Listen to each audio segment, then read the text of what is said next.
बड़ा कड़ा नियम है, बड़ा कड़ा नियम है।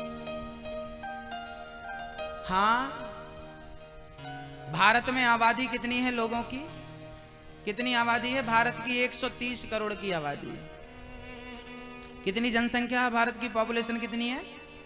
130 करोड़ ओनली। 130 करोड़, बहुत ज्यादा नहीं है। ठीक, सोचिए कितनी सारी चींटियां हैं, कितने सारे मच्छर हैं, कितने सारे कॉकरोच हैं, कितने सारी क्या क्या जीव जंतु हैं। भगवान ने आपको चींटी नहीं बनाया, कॉकरोच नहीं बनाया। कितने भाग्य पुण्य किए होंगे आपने कि आपको ईश्वर ने चींटी ना बनाकर, कॉकरोच ना बनाकर इंसान बनाया है। इंसान बनाया अर्थात ईश्वर की कृपा आप पर है। उसने कुछ अच्छा करने का एक मौका दिया है आपको, मनुष्य का तन अथवा एक आत्म कल्याण करने का एक मौका। अगले जन्म में चींटी बना देगा, शिकायत किससे करोगे? आप कहते गुरु जी हम ये सब बातें नहीं मानते। अरे मानो मत मानो, आपके मानने ना मानने से होता क्या है? मत मानिए ना साहब। मैया जी आप कहती हो हम नहीं महाराज जी, हम अगला पिछला जन्म नहीं मानते। अरे मत मान भाई, तेरे मानने ना मानने से क्या होगा? जो होना है, जो सिद्धांत, वो होके रहेगा। मत मानिए ना आप। उल्लू कहता है कि सूर्य नहीं होता, क्योंकि उल्लू को सूर्य नजर नहीं आता ना। उल्लू, सारे लोग, एक बार महू के सारे उल्लुओं ने मीटिंग करी और बूढ़े बूढ़े उल्लुओं से पूछा क्यों भाई ये सूर्य भगवान होते हैं क्या? उल्लुओं ने कहा ना भाई, हमने तो बाप दादों से कभी नहीं सुना कि होता है। उल्लू बोले तो फिर ये मनुष्य लोग पागल हैं, ये बोलते सूर्य आ गए, सूर्य चले गए। सारे उल्लुओं ने एक सिद्धांत बनाया, लिख दिया कि सूर्य होता ही नहीं। बताइए सूर्य होता है कि नहीं? सूर्य होता है, किसे नजर नहीं आता? उल्लू को। ऐसे ही ईश्वर होता है, ईश्वर का नियम कानून भी होता है, उल्लुओं को कुछ नजर नहीं आता। अब तुम्हें नजर नहीं आए तो तुम उल्लू हो? इसमें हमारा और ईश्वर का। एक सज्जन दिन के 12 बजे कहने लगे आज 12 बज गए, सूर्य भगवान अभी तक नहीं आए। हमने कहा साहब सूर्य भगवान तो आ गए थे सुबह 6 बजे, तुम्हारी आंखों में मोतियाबिंद हो गया, तुम्हें कुछ नजर नहीं आ रहा। तुम्हारी आंखों का दोष है, सूर्य भगवान का दोष नहीं है। ईश्वर तुम्हें नजर नहीं आ रहा है, इसमें ईश्वर का दोष नहीं है, इसमें तुम्हारा और तुम्हारी बुद्धि का, मानसिकता का दोष है। अपना इलाज करो। हाँ, आपके मानने ना मानने से वहां फर्क नहीं पड़ता। जिसके रोम रोम में ब्रह्मांड लटक रहे हो, ब्रह्मांड निकाया निर्मित माया, रोम रोम प्रतिवेद कहें, वो उस पर तुम उंगलियां उठाओगे ना, उस पर उंगलियां मत उठाओ। एक नरक है तामिश्र नरक। जो व्यक्ति बोलता है उसे तामिश्र नरक में डाला जाता है। वहां यमदूत कोड़े पे कोड़े बरसाते हैं और बड़ी बड़ी चाकू जैसे कांटे हैं, नुकीले नुकीले, उसे जंगल में दौड़ाया जाता है, कोड़े बरसाए जाते हैं। एक नरक है कालसूत्र नरक, जो मांस खाता है उसे इस नरक में डाला जाता है। बड़ी बड़ी कढ़ाइयां हैं, जैसे आपने मांस को भूंजा होगा ऐसे वहां आपको जीरे की तरह कढ़ाइयों में डाल दिया जाता है और आपको ही तेल में उबाला जाता है और बड़ा कष्ट होता है। तपती जमीन में ऊपर सूर्य की गर्मी, इतनी गर्मी में टेम्परेचर में रखा जाता है कि नानी याद आ जाती है। इतना कष्ट दिया जाता है। और नरक का एक टेलर देखना हो ना तो महू के सरकारी हॉस्पिटल के जनरल वार्ड चले जाना और वहां का एक नजारा देख लेना, वहां की चीख, वहां की पुकार देख लेना। वो नरक का एक छोटा टेलर है। नरक कैसा होता है? बोले सरकारी हॉस्पिटल का जनरल वार्ड जैसा होता है, नरक वैसा होता है। एक चिल्ला रहा, एक चीख रहा है, कैसा। इसलिए गुनाह मत करना, पाप मत करना। हर पाप का विधान ईश्वर ने निश्चित कर रखा, निर्धारित कर रखा। राजा परीक्षित डर गए, प्रभु मैंने कोई ना कोई पाप तो किया है, बताइए क्या मेरा उद्धार नहीं होगा? क्या मुझे भी नरक जाना पड़ेगा? तब भगवान सुखदेव जी कहते हैं आप कितने भी बड़े पापी हो, यदि एक बार कह दो कन्हैया मैं तेरा, तो भगवान तेरे सारे अपराधों को भूल जाते हैं और भगवान तुम्हें मोक्ष का अधिकारी बना देते हैं। सर्वधर्मान परित्यज्य मामेकं शरणं व्रज अहम त्वा सर्व पापेभ्यो मोक्षयिष्यामि मा शुचः। भगवान गीता में 18वें अध्याय के 66वें श्लोक में कहते हैं कि तुम कितने भी बड़े पापी हो, यदि एक बार तुम मेरी शरण में आ जाओ, मैं सारे अपराधों को, पापों को तुम्हारे भूल करके तुम्हें मोक्ष का अधिकारी बना दूंगा। एक बार यदि आप मेरी शरण में आ जाएं तो। क्या समझे मेरी माँ? कितना भी बड़ा पापी, बोले किसी का कल्याण हुआ, बोले हाँ। कान्य कुब्जे ध्वजः कश्चित् दासी पति रजा मिला, नामना नष्ट सदाचारो दास्याः संसर्ग दूषिता।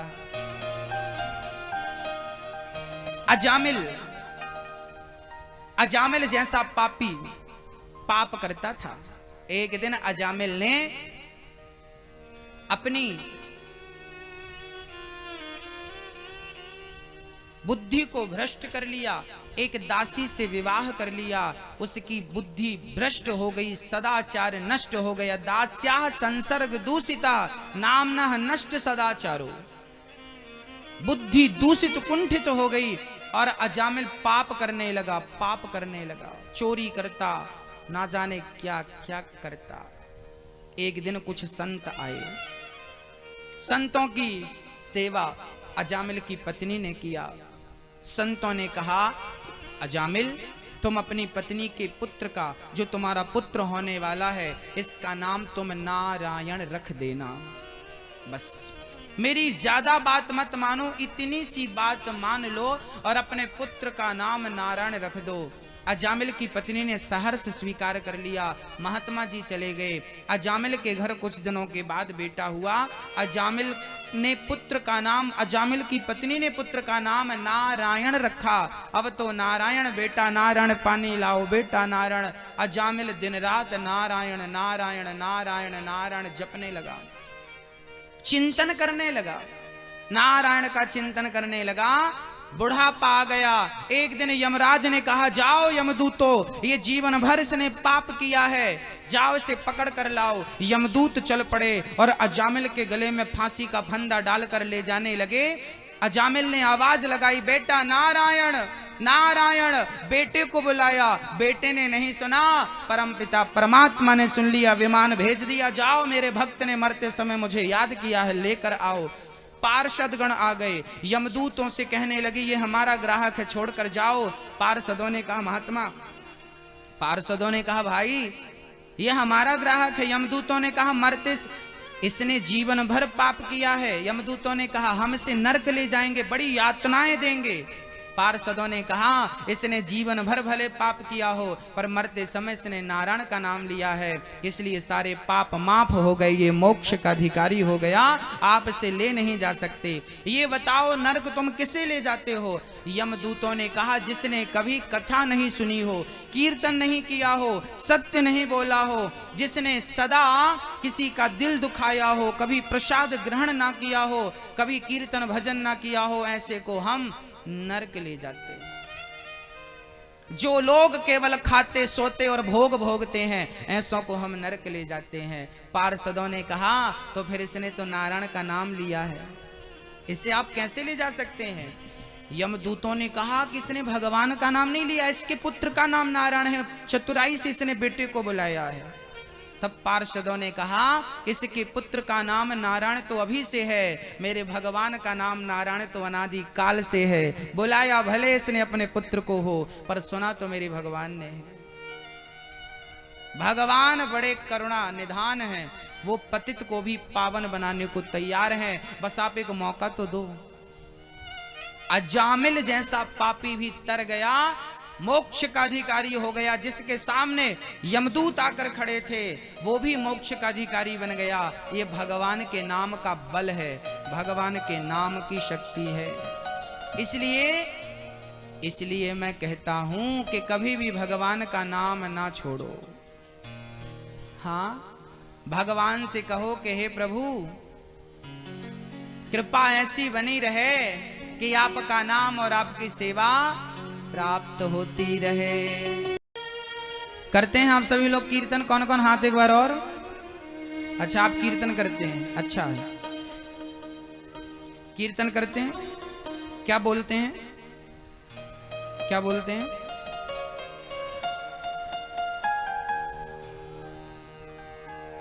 श्री कृष्ण गोविंद हरे मुरारी, हे नाथ नारायण वासुदेव। कीर्तन करते हुए रोज अपने घर को पवित्र करना चाहिए। नाम कभी ना छूटे, ईश्वर का नाम निरंतर जपते रहो, वो नाम कभी ना छूटे। नाम का आश्रय लिए रहना। अजामिल जैसा पतित भी नाम के बल पे पावन हुआ।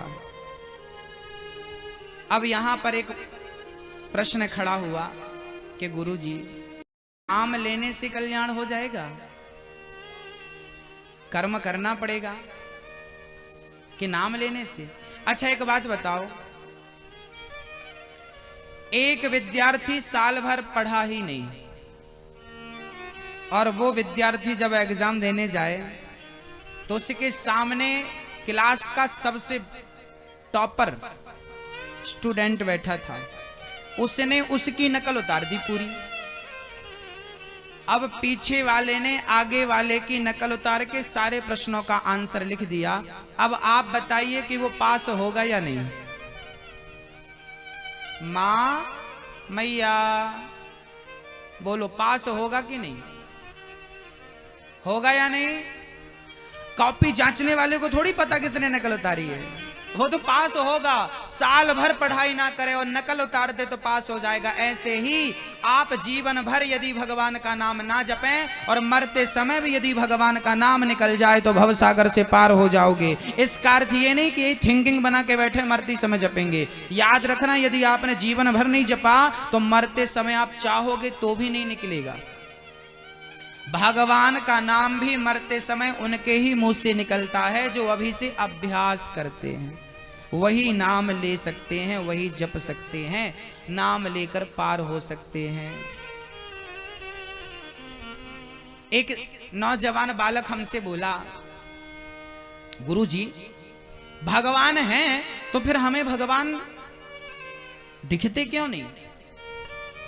वो साइंस का स्टूडेंट था, साइंस का विद्यार्थी था। उसने कहा गुरुजी भगवान हैं तो फिर हमें दिखना चाहिए, और मैं तो प्रमाण मानता हूं, बिना प्रमाण के बिना तथ्य की कोई बात पर यकीन नहीं करता।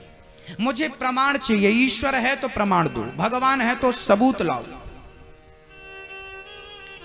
अच्छा, भगवान पर उंगलियां उठाने वाले यही बात कहते हैं कि भगवान है तो हमें उसका सबूत ला कर दो। अच्छा, विज्ञान जो है ना वो बिना सबूत की यकीन नहीं करता। बात सही है। हाँ, विज्ञान आपने आप में से कोई है विज्ञान जानने वाला? विज्ञान जो है वो बिना सबूत के यकीन नहीं करता। अब यहां मेरा प्रश्न विज्ञान से है और विज्ञान के स्टूडेंटों से है, विज्ञान के विद्यार्थियों से है। यदि आप कहते हैं कि हम बिना सबूत के, बिना प्रमाण के किसी बात पर यकीन नहीं करते, तो आप बताइए कि कुछ बातें ऐसी हैं जिनको बिना सबूत के हमें स्वीकार करना पड़ता है। एक वैज्ञानिक मेरे से आकर बोला, विज्ञान का स्टूडेंट, गुरुजी मैं नहीं मानता, मैं विज्ञान का हूं तो जो है प्रमाण दो। मैंने कहा यदि प्रमाण मांगता है तो मैं तुझसे भी प्रमाण मांग रहा हूं। बोल, तेरा पिता जो है क्या सचमुच ये तेरा ही पिता है? इसका कोई सबूत है तेरे पास? अच्छा आप बताओ, आपके पास आपके पिता का सबूत है कि नहीं? आपके पिता का आपके पास क्या सबूत है? यही आपका पिता है, इसका कोई सबूत है आपके पास? हो सकता है आपकी मां झूठ बोल रही हो। हाँ? क्या सबूत है आपके? आपने डीएनए टेस्ट कराया? बोलो, कराया? आपने अपने पिता का डीएनए टेस्ट कराया? नहीं कराया। फिर आप किस आधार पर, क्या सबूत है आपके पास? आप तो विज्ञान के स्टूडेंट हो, बिना प्रूफ के कोई बात मानते नहीं हो, तो इसका प्रूफ दो कि आपके पिता, इसका सबूत क्या है?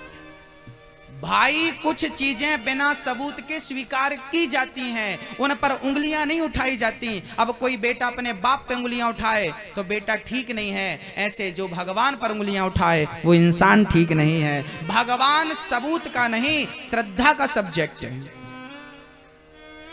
ईश्वर सबूत से नहीं सिद्ध हो सकता, ये सबूत का नहीं, ये विश्वास का, ये श्रद्धा का सब्जेक्ट है।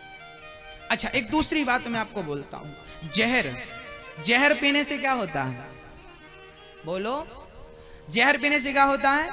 मर जाते हैं। अच्छा आपने कभी जहर पीकर देखा? नहीं देखा।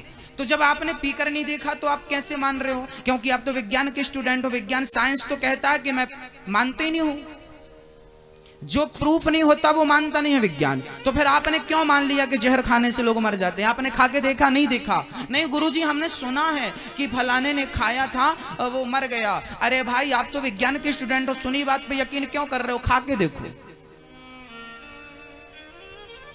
आप खा के देखिए। और खाएंगे तो क्या होगा? हाँ मरेंगे। भाई जैसे जहर को आपने खाया नहीं है पर जहर पर विश्वास करते हो कि उसे पिएंगे खाएंगे मर जाएंगे, यदि जहर पर इतना विश्वास है तो मेरे राम पर इतना विश्वास क्यों नहीं है? जहर पियोगे तो मरोगे और राम का नाम जपोगे तो तरोगे, भव सागर से तर जाओगे। वो मारता है, ये तारता है। उसको भी आपने सुना है, इसके बारे में भी सुना है। जहर पर यकीन है, भगवान पर यकीन नहीं है। ये विज्ञान पढ़ने वाले स्टूडेंट जो होते हैं अध कचरे होते हैं। ये पूरा नहीं पढ़ते और बात बीच से करते हैं। आधी गागर ही छलकती है, याद रखना। जो अधूरा होता है ना वही छलकता है, जो पूरा हो जाता है वो शांत हो जाता है, वो सब समझ लेता है। हाँ इसलिए थोड़ी सी विज्ञान पढ़ करके अहंकारी ना बने। ईश्वर की सत्ता को नकारने के पहले विचार कर लें कि आप जो करने जा रहे हैं वो सही है या गलत है। एक विद्यार्थी मेरे पास आया, बोले गुरुजी मैं गीता को नहीं मानता, मैं गीता नहीं मानता। मैंने कहा तूने गीता पढ़ा है? बोला नहीं मैंने गीता नहीं पढ़ा। मैंने कहा मूर्ख, जब तूने गीता पढ़ा ही नहीं, गीता समझा ही नहीं, गीता में क्या लिखा है जब तू जानता ही नहीं, तो बिना जाने बिना पहचाने बिना पढ़े तू विरोध करने का अधिकारी है क्या? तो उसका आप क्या उसका विरोध कर सकते हैं जिसको आप जानते ही नहीं? अरे भाई विरोध करना है तो पहले उसको समझो, जानो कि उसमें गलत क्या है। गलत है तो विरोध करो। आपने पढ़ा नहीं, समझा नहीं, जाना नहीं, सीधा मैं मानता नहीं, मत मानो, चूल्हे में जाओ। हाँ बोलो राधे राधे। अजामिल जैसे पापी को नाम ने तार दिया। इसलिए कभी भी क्या ना छोड़ें, क्या ना छोड़ें मेरी माँ? नाम का आश्रय कभी ना छोड़ें। एक बार इंद्र ने अपने गुरु का अपमान कर दिया, जिसके कारण गुरुजी नाराज होकर चले गए और इंद्र को बड़ा कष्ट उठाना पड़ा। गुरुजी नाराज होकर गए। विश्वरूप को इंद्र ने अपना गुरु बनाया और शिक्षा प्राप्त की। गुरुजी ने राक्षसों को आहुति दे दी, इंद्र ने सिर काट दिया। विश्वरूप का सिर काट दिया इंद्र ने। आपके पिता त्वष्टा मुनि ने यज्ञ करके वृत्तासुर को प्रकट किया और वृत्तासुर इंद्र को मारने आए। चूंकि दधीची मुनि की हड्डियों का वज्र बनाया था तो उस दधीची की हड्डियों पर वृत्तासुर को नारायण का दर्शन हो गया और स्तुति करनी शुरू कर दी। अहम हरे तब पादई के मूला, अहम हरे तब पादैक मूला, दासानुदासो भवितास्मि भूयः, मनः स्मरेता सुपतेर्गुणांस्ते, गृणीत वा कर्म करोतु कायः। वृत्तासुर ने स्तुति करी। राजा परीक्षित ने कहा प्रभु जी ये राक्षस है, फिर इसने भगवान की स्तुति क्यों की? हमने गुरु जी ने कहा सुखदेव जी ने ये इस जन्म का राक्षस है, पिछले जन्म का ये बहुत बड़ा भक्त था भगवान का। इस चित्रकेतु नाम के राजा की बहुत सारी पत्नियां थी। अब वृत्तासुर के पिछले जन्म का इतिहास श्री सुखदेव जी ने कह दिया। ये पिछले जन्म में चित्रकेतु नाम का एक राजा था, इसकी ढेर सारी पत्नियां थी, पर दुर्भाग्य से इसके घर पे संतान नहीं थी। एक संत जी के चरण पकड़े अंगिरा मुनि के, कहा महात्मा जी मुझे पुत्र चाहिए। संत जी ने फल दे दिया, लो पत्नी को खिलाना बेटा होगा। पत्नी ने फल खाया, समय पर वो पत्नी गर्भवती हो गई और उस पत्नी ने सुंदर से बच्चे को जन्म दिया। राजा बड़े गदगद हो गए। अब एक रानी को बेटा हुआ था, बाकी रानियों को कुछ हुआ नहीं, तो बाकियों के अंदर जलन होने लगी और बाकी रानियों ने इस बच्चे को जहर दे करके मार डाला कि राजा हमें देखते नहीं है, स्वीकार करते नहीं है, जहर दे के मार डाला। बेटा मरा तो मां रोने लगी, फिर पिता रोने लगे। हे विधाता तू निर्दयी है, निष्ठुर है, मारना था तो मुझे मार दिया होता, मेरे बच्चे ने तेरा क्या बिगाड़ा है। तभी नारद जी का आगमन हुआ। नारद जी के चरण पकड़ करके चित्रकेतु ने कहा, महात्मा जी मेरे पुत्र को जीवन दान दे दीजिए। नारद जी ने कहा, राजन एक बार कोई मर जाता है तो उसे कोई जीवित नहीं कर सकता। जो मर गया सो मर गया, उसे कौन जीवित करेगा। महात्मा जी आप तो समझदार हैं, संत हैं, साधु हैं, आप सब कर सकते हैं। नारद जी बोले, तू समझता क्यों नहीं है। जब बात नहीं मानी तो नारद जी ने जल उठाया, मंत्र पढ़ा और मृत बच्चे के ऊपर डाला। मरा हुआ बालक खड़ा हो गया जीवित। पिता दौड़ पड़े, बेटा आ तुझे हृदय से लगाऊं। उस बच्चे ने कहा, खबरदार पिताजी, जो आपने कदम बढ़ाया, पहले ये बताओ आप कौन हो, कौन हो आप। हाँ बेटा, हो गया आपका व्हाट्सएप पूरा। ये देखो ये बच्चे व्हाट्सएप चला रहे हैं, हो गया तुम्हारा व्हाट्सएप। पिता ने कहा, बेटा तू कैसी बातें, एक बार नहीं आई, आप करोड़ों बार आ चुकी हैं यहाँ। कभी चींटी बनकर, कभी हाथी बनकर, कभी कुछ बनकर, कभी कुछ बनकर, हजारों बार आपका जन्म हो चुका है। किस जन्म का संबंध। उस बालक ने कहा, पिताजी मैं पिछले जन्म में भिखारी था, आपके घर भीख मांगने आया, आपने गेहूं का आटा मुझे दिया था, साथ में सूखा हुआ गोबर गाय का ओपले कंडे दे दिए थे। मैंने उन कंडों पर आग लगाई, ध्यान नहीं दिया, ढेर सारी चींटियां थी, आग लगाई, सारी चींटियां जल के भस्म हो गईं। उस आग पर 5 रोटियां मैंने बनाई और 5 रोटी भोग लगाकर खाई। पिछले जन्म में 5 रोटियां आपकी खाई थी, इस जन्म में 5 वर्ष तक आपका बेटा बन के मैंने 5 रोटियों का हिसाब चुका दिया।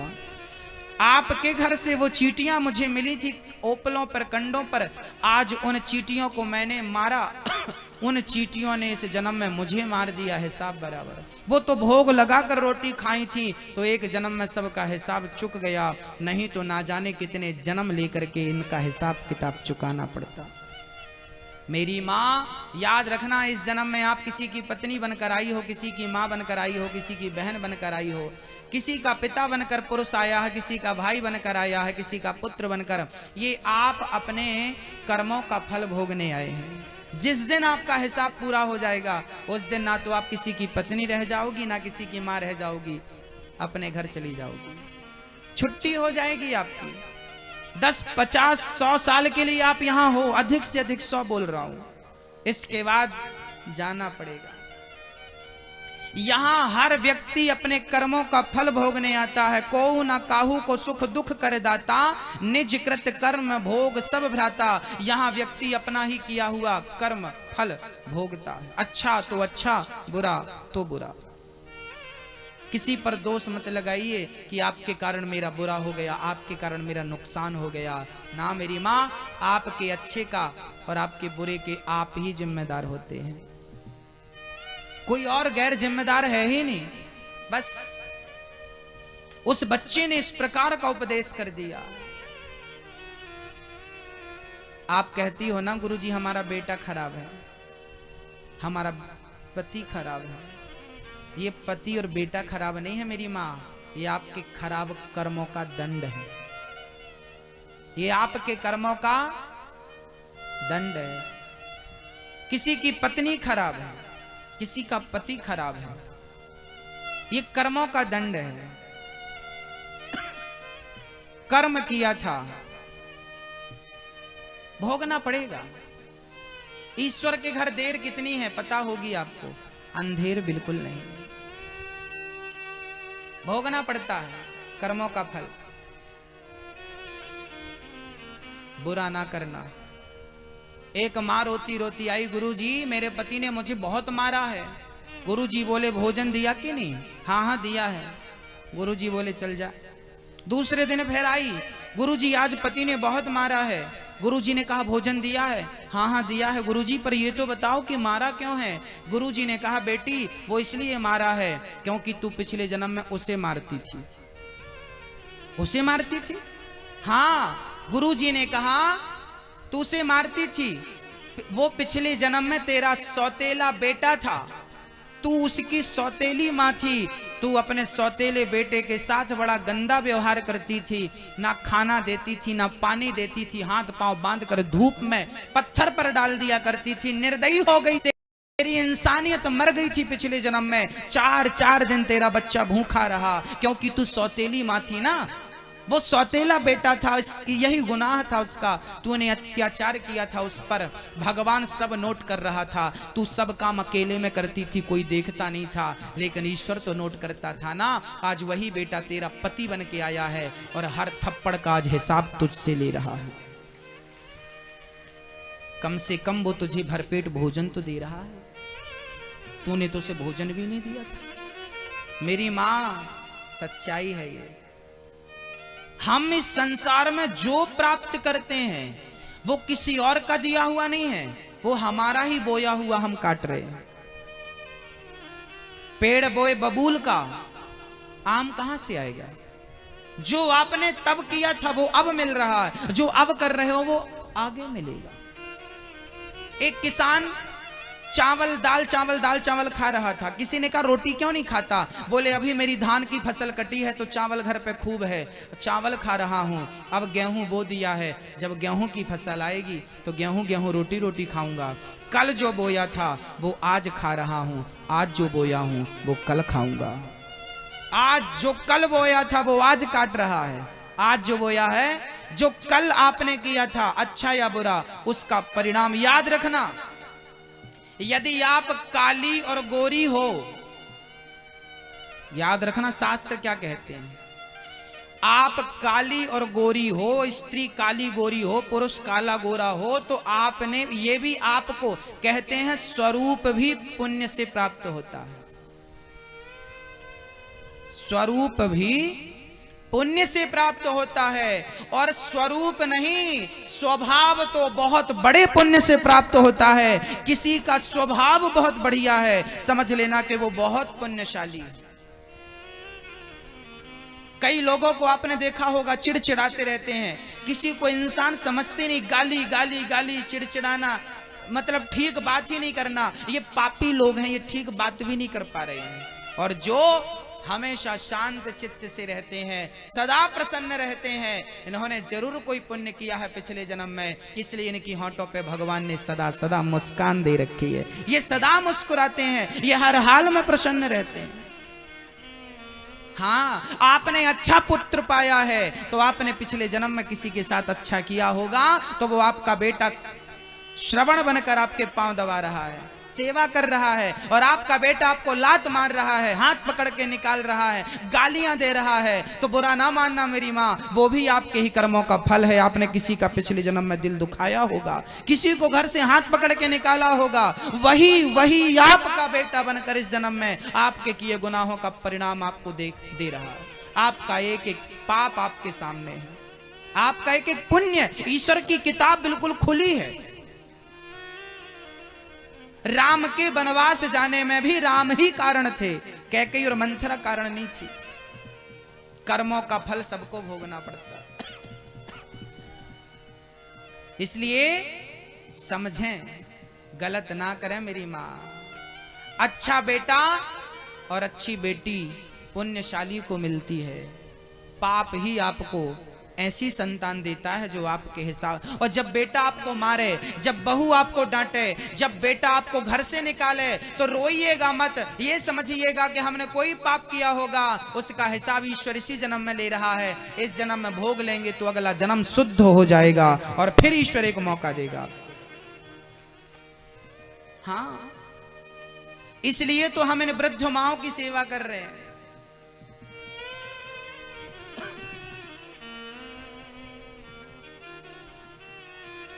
एक बात बताऊं, ये वृद्धाश्रम जो बन रहा है वृंदावन में, वहां जितनी माएं रहेंगी, ये समझना कि हमने पिछले जन्म में इन सभी माओं का कुछ ना कुछ कर्जा खाया है। इसलिए इस जन्म में हम अपनी माओं का बेटा बन करके, उनके पांव दबा करके, उनकी सेवा करके पिछले जन्म का ऋण इस जन्म में हमें चुकाने का सौभाग्य मिल रहा है। श्रीधाम वृंदावन में वृद्ध माओं की सेवा के लिए एक वृद्धाश्रम बनने जा रहा है, जो बच्चे अपने माँ बाप की सेवा नहीं करते। अब आप एक सज्जन हमसे कहने लगे कि गुरुजी, जब उन्हें पाप किया है तो भोगने दीजिए ना, आप सेवा क्यों कर रहे हैं? मैंने कहा ना, पिछले जन्म में जाने अनजाने में हमसे क्या हो गया कौन जानता है। हम किसी चींटी को मारना नहीं चाहते, पर पांव रखने से चींटियां मर जाती हैं। कभी कभी हम दिल दुखाना नहीं चाहते, फिर भी जाने अनजाने में दुख जाता है, उसका भी फल हमें भोगना पड़ता है। तो ऐसी वृद्ध माएं जिनके बच्चों ने ठुकरा दिया, जिनकी बहुओं ने ठुकरा दिया, आज ऐसी माएं, क्या हम उन्हें अकेले छोड़ दें, उनके हाल पर छोड़ दें? ना, उनके बेटे ने यदि ठुकरा दिया है तो हम भी तो उन्हीं के बेटे हैं, हम क्यों नहीं उनका हाथ पकड़ सकते? हम क्यों नहीं उनको स्वीकार कर सकते? हम तो स्वीकार कर सकते हैं। वो मूर्ख बच्चे हैं जो अपने माँ बाप की सेवा नहीं करते। भगवान ने हमें तो अक्ल दे रखी है, हम तो इन माओं की सेवा कर सकते हैं, हम तो इन माओं को अपना सकते हैं, हम इन वृद्धों की सेवा कर सकते हैं। और याद रखना मेरी माँ, भगवान किसी को बूढ़ा इसलिए करता है ताकि वो ये भी देखना चाहता है कि आप उनकी सेवा कर रहे हैं या नहीं, अपने कर्म से भाग रहे हैं या कर्म पर खरे उतर रहे हैं। यदि आपने किसी बूढ़ी माँ की सेवा कर दी, किसी माँ के चरण दबा दिए और उसकी जरूरतें पूरी कर दी, तो ये बहुत बड़ा पुण्य हो गया है। ये पुण्य किसी तीर्थ को चारों धाम करने से जो फल प्राप्त होगा, वही फल एक बूढ़ी माँ को दोनों टाइम का भोजन देने से आपको प्राप्त होगा। जब किसी माँ को आप भोजन देते हैं, किसी माँ की सेवा करते हैं, किसी माँ की आंखों के आंसू पहुंचते हैं, तो आप बहुत बड़ा पुण्य करते हैं। ये पुण्य कर लीजिए आप। राजा हरिश्चंद्र ने दान किया था। आज सुबह सुबह दोपहर को हमारे एक मुसलमान भाई का फोन आया, लखनऊ के पास, वो कथा सुन रहे होंगे, अभी मैं उनसे बोल रहा हूँ। आज एक मुसलमान भाई का फोन आया और उन्होंने हमसे कहा कि गुरुजी, हम आपके द्वारा कही हुई कथा पिछले 1 वर्ष से सुन रहे हैं और कथा सुनकर बहुत आनंद के अनुभव कर रहे हैं। मुसलमान भाई ने, उन्होंने कहा, मैं जात का मुसलमान हूं, पर कथा आपकी बड़े प्रेम से सुनता हूं, बड़ी श्रद्धा से सुनता हूं।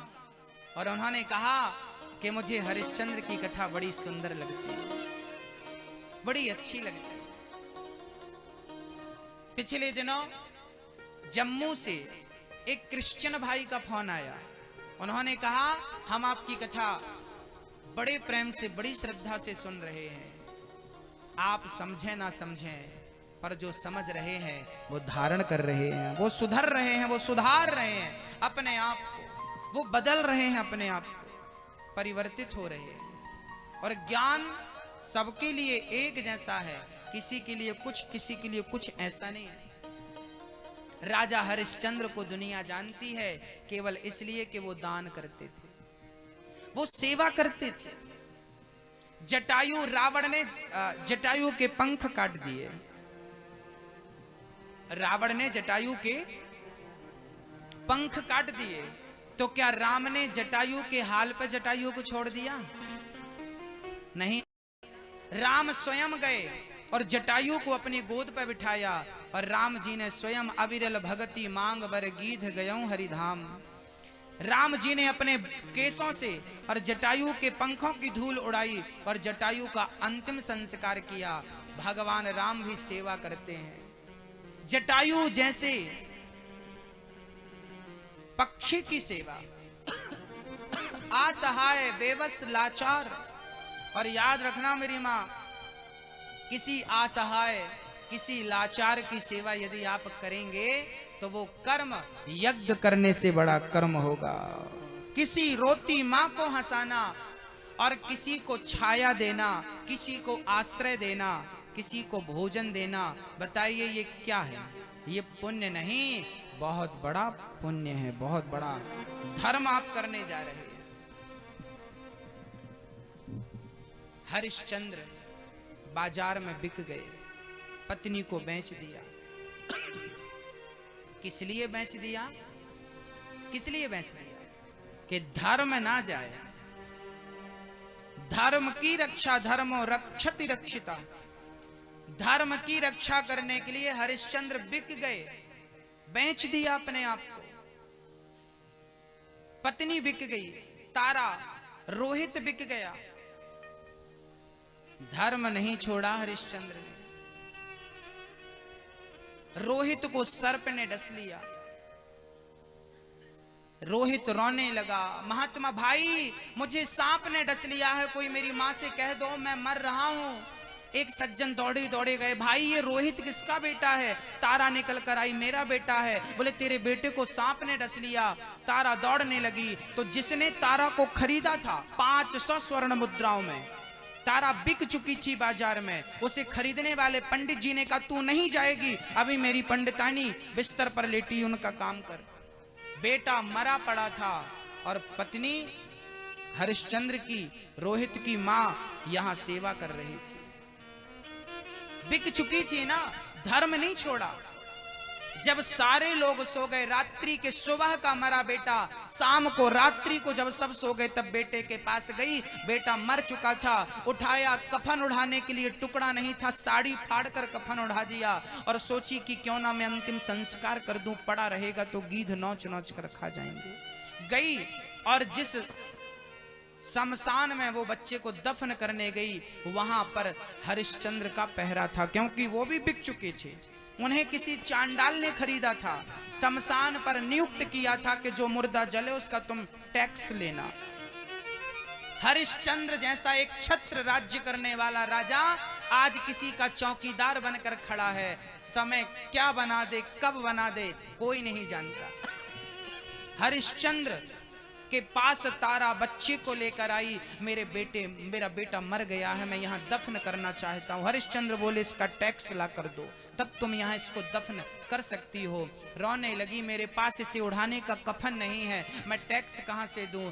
अब रोने लगी, माँ बेटा रोहित तेरा पिता होता तो आज तेरी ये हालत ना होती। तेरे पिता को कभी मैं मिलूंगी और पूछेंगे कि मेरा बेटा रोहित कहाँ है, मैं क्या जवाब दूंगी। अब हरिश्चंद्र पहचान गए, देवी तुम तारा हो क्या?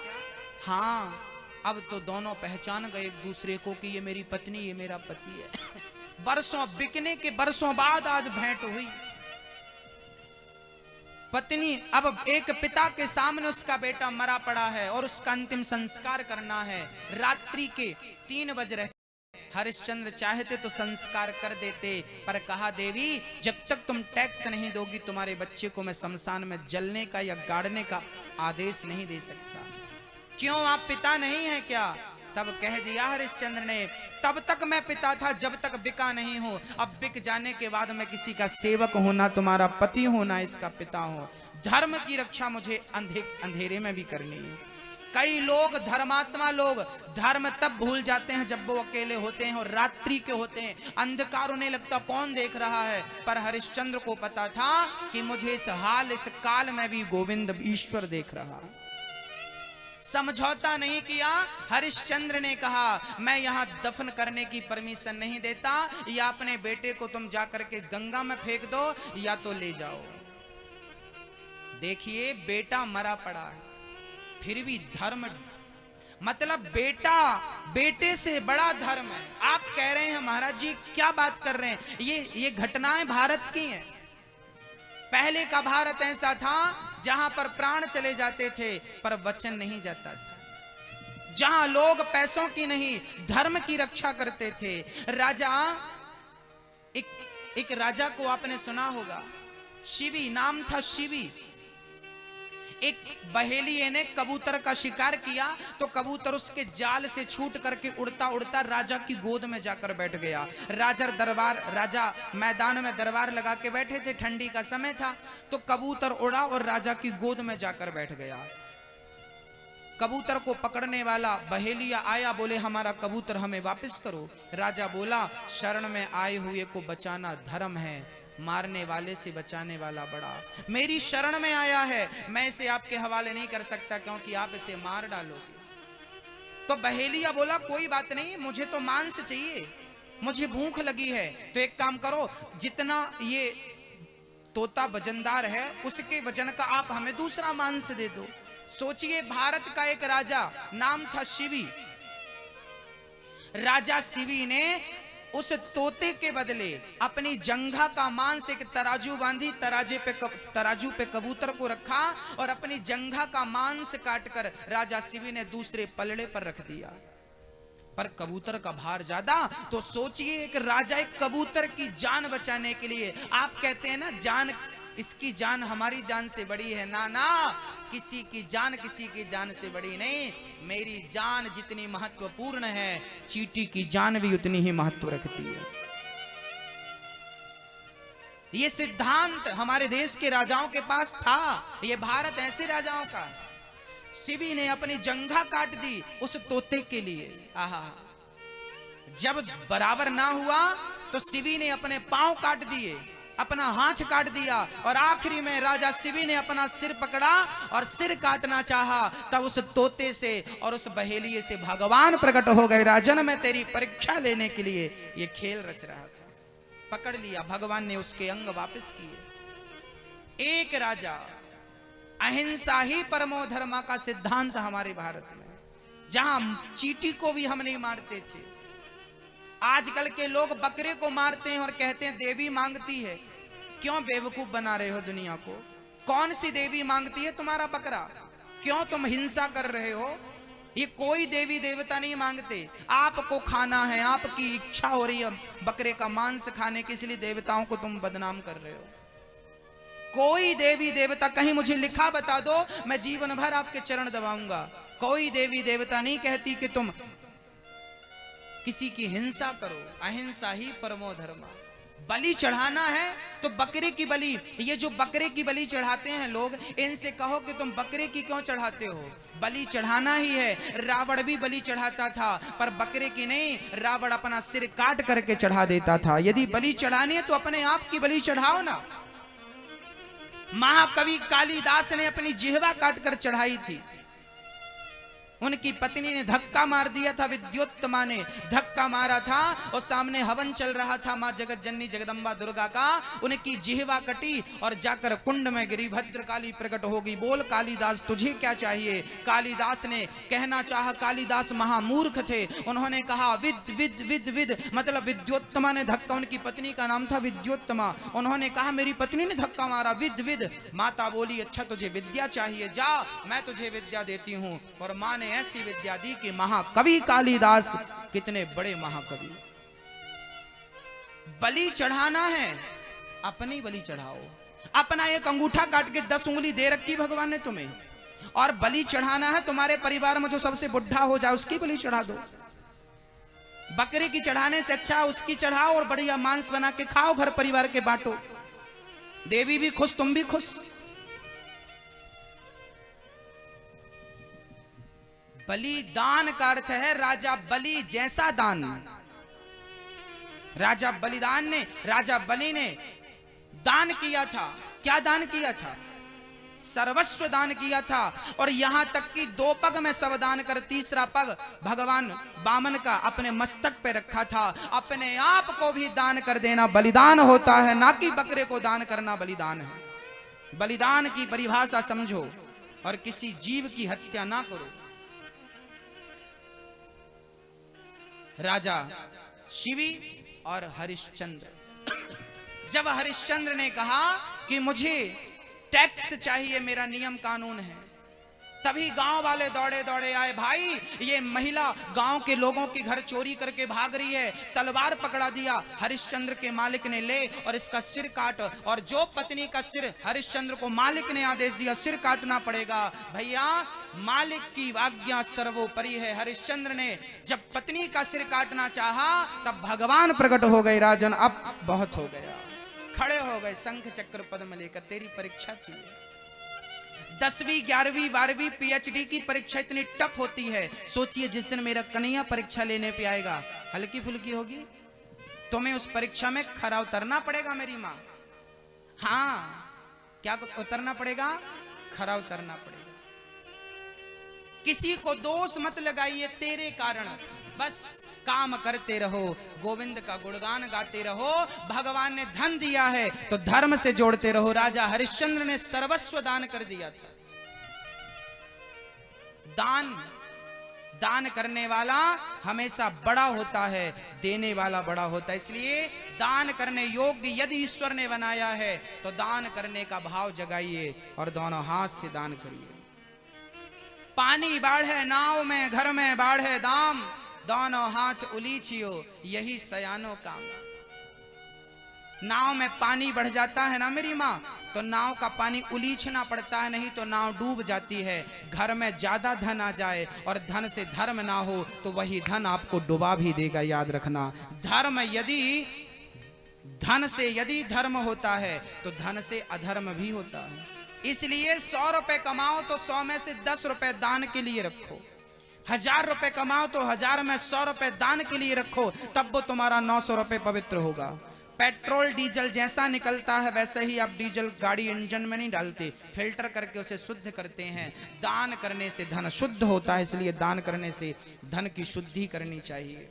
और आपका दिया हुआ दान कोई मैं अपने पास नहीं रख रहा हूं, आपका दिया हुआ दान वो वृद्ध माँ जो वृंदावन में गौरी गोपाल वृद्धाश्रम बन रहा है, जहां पर मेरी माएँ रहेंगी, आप यदि 21,000 रुपए देते हैं तो आपका 21,000 हम वृद्ध माओं के नाम से बैंक में जमा करेंगे और उसी के ब्याज से मेरी एक माँ दोनों टाइम का भोजन ग्रहण करेगी और दोनों टाइम भोजन करेगी, प्रेम से वस्त्र पहनेगी और प्रेम से भगवान नाम जपेगी। आपका दिया हुआ धन किसी माँ के पेट में पहुंचेगा, आपका दिया हुआ सहयोग किसी माँ का भोजन बन करके पहुंचेगा।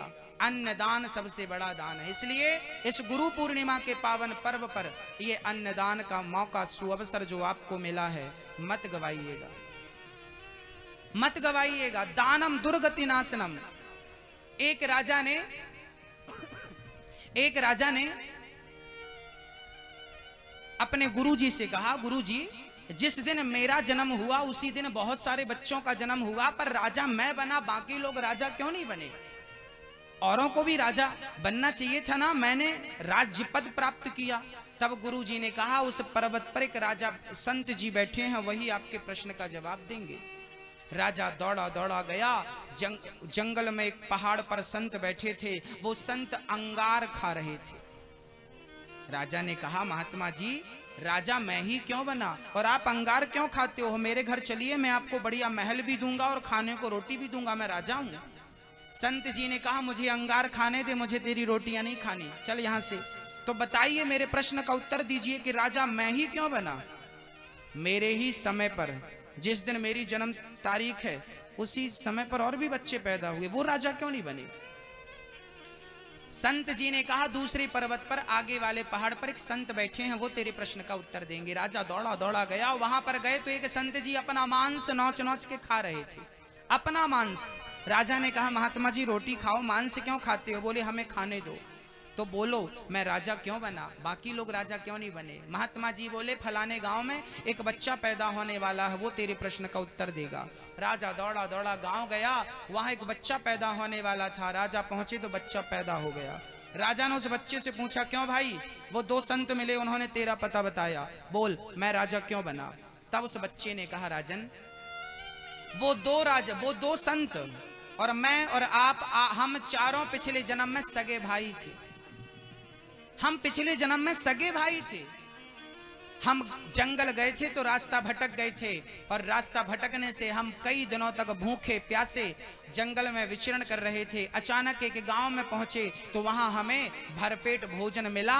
हम लोग भोजन की थाल लगाकर बैठे ही थे कि एक गरीब आदमी, भूखा आदमी आया, कहने लगा भैया बड़ी भूख लगी है, थोड़ा सा भोजन दे दो। तो सबसे बड़े भाई से भोजन मांगा तो बड़े भाई ने कह दिया क्यों, हम तुझे भोजन देंगे तो क्या हम अंगार खाएंगे? तो आज जो अंगार खा रहा था उसने कहा था कि मैं दे दूंगा तो क्या मैं अंगार खाऊंगा? आज ईश्वर ने ऐसा समय लाकर खड़ा किया कि उसे अंगार ही खाना पड़ रहा। दूसरे से कहा भैया तुम भोजन दे दो, दूसरे ने कह दिया मैं तुझे दे दूंगा तो क्या अपना मांस खाऊंगा?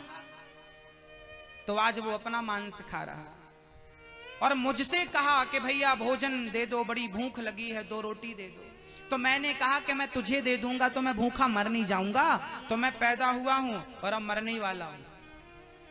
और तुझसे जब उस भिखारी ने भोजन मांगा तो आपने अपने भोजन का आधा हिस्सा उस भिखारी को दिया, और जब उसने पेट भर के खाया तो तुझे दुआ देकर गया, और उसी की दुआ, उसी के आशीर्वाद से तूने भोजन का दान किया था पिछले जन्म में, इसलिए विधाता ने तुझे राजा बना करके भेजा है। मेरी मां, अन्न दान से बड़ा कोई दान नहीं होता। इसलिए ईश्वर ने यदि आपको देने के योग्य बनाया है, सामर्थ्यता दी है, तो जो टीवी पर कथा सुन रहे हैं, मैं आपसे भी निवेदन कर रहा हूं, आप सभी लोग भी जरूर जरूर जरूर इन वृद्ध माताओं के लिए अपना हाथ बढ़ाइए, अपना सहयोग के लिए हाथ बढ़ाइए, क्योंकि आपके सहयोग से पता नहीं किस माँ को वो आपकी माँ हो सकती है। आइए हम सभी मिलकर के समाज की सेवा करते हैं और हर माँ की होंठों पे मुस्कान देने का कार्य करते हैं। कोई माँ निराश ना हो, दुखी ना हो, पर बच्चों को इस दान का पुण्य फल प्राप्त हो सके, भगवान की कृपा प्राप्त हो सके। हमारे बीच में इंदौर से भैया श्री मुकेश यादव जी, भैया श्री दिलीप यादव जी यहाँ आए हैं, भैया संजय जी भी आप आए हैं खरगोन पीपलगोन से। हाँ, आप सभी यहाँ उपस्थिति दर्ज करा रहे हैं, आप श्री का स्वागत है। भगवान आप सभी को प्रसन्न रखें। और 21 नवंबर से 27 नवंबर कोष्टी समाज युवा संगठन के द्वारा जनता क्वार्टर नंदा नगर इंदौर में कथा का आयोजन किया जाएगा, जो साधना टीवी पर लाइव रहेगी 3 बजे से। ये कथा नवंबर में है, 21 नवंबर से 27 नवंबर कोष्टी समाज युवा संगठन की ओर से। जोरदार तालियां आप सभी युवा भाइयों के लिए, और हमारे भैया मुकेश जी के लिए जोरदार तालियां बजाएं। मुकेश भैया जी का भी संस्था में वृद्ध माओं के लिए अपार सहयोग है। हाँ, बोलिए भक्त वत्सल भगवान, जय जय श्री। पुत्र के ज्ञान से पिता को वैराग्य हो गया और घर से निकल गए। वही चित्रकेतु वृत्तासुर बने, आज इनका उद्धार हुआ। यदा देवेषु वेदेषु गौसु विप्रेषु साधुषु धर्मे मयि च विद्वेषः सवः आयो विनश्यति। जब जब धर्म पर अत्याचार हुआ तब तब भगवान आए। एक बार प्रहलाद की रक्षा करने के लिए भगवान नरसिंह के रूप में आए। नरसिंह हिरण्यकश्यपु के पिता का नाम था, प्रहलाद के पिता का नाम था हिरण्यकश्यपु, माँ का नाम था कयाधु।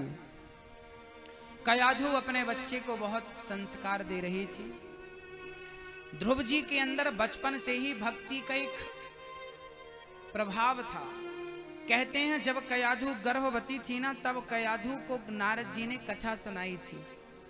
उस कथा के प्रभाव से ही कयाधु का पुत्र प्रहलाद इतना संस्कारी हुआ कि नारायण का इतना नाम जपा कि एक दिन पिता ने कहा, बेटा ये तू भगवान का भजन छोड़ दे, नहीं मैं तुझे मार डालूंगा। अच्छा, पिता ने धमकाया बच्चे को, धमकी दी, परंतु भक्त ने धमकी का कोई प्रभाव नहीं पड़ा भक्त पर।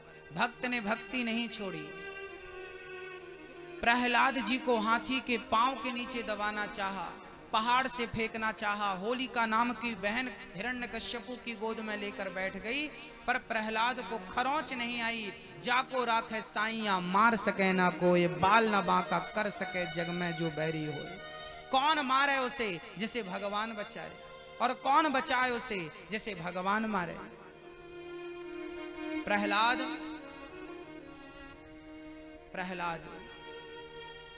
घर से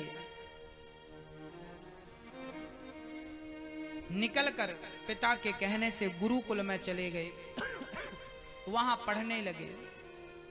एक दिन गुरुजी के पुत्रों ने कहा कि गुरु प्रहलाद के मित्रों ने कहा, प्रहलाद जो गुरु तेरे हैं वही गुरु मेरे हैं। तेरे पिता तो बड़े दुश्मन हैं भगवान के, पर तू भगवान का भजन कैसे कर लेता है? ये संस्कार तेरे अंदर कहां से आए? तब प्रहलाद जी ने कहा, एक दिन मेरे पिताजी तप करने गए, तभी एक तोता डाल पर बैठा और नारायण नारायण जपने लगा। मेरे पिता को लगा आज नारायण का नाम सुन लिया, अपशगुन हो गया, घर आ गया।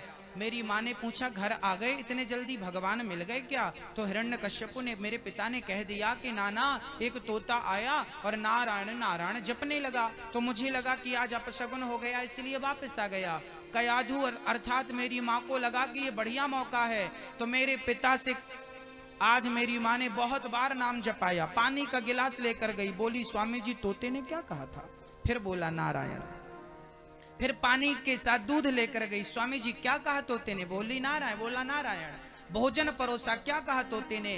कयाधु के कहने से आज हिरण्यकश्यपु ने 108 बार नारायण का नाम मुंह से निकाला, और जिसके मुख से नारायण का नाम निकलता है उसका अंतःकरण शुद्ध हो जाता है, और जिनका हृदय शुद्ध होता है उनके घर प्रहलाद जैसे भक्तों का जन्म होता है। मेरा जन्म इसलिए हुआ क्योंकि मेरे पिता और मेरी माँ का अंतःकरण शुद्ध हो चुका था नाम जप से।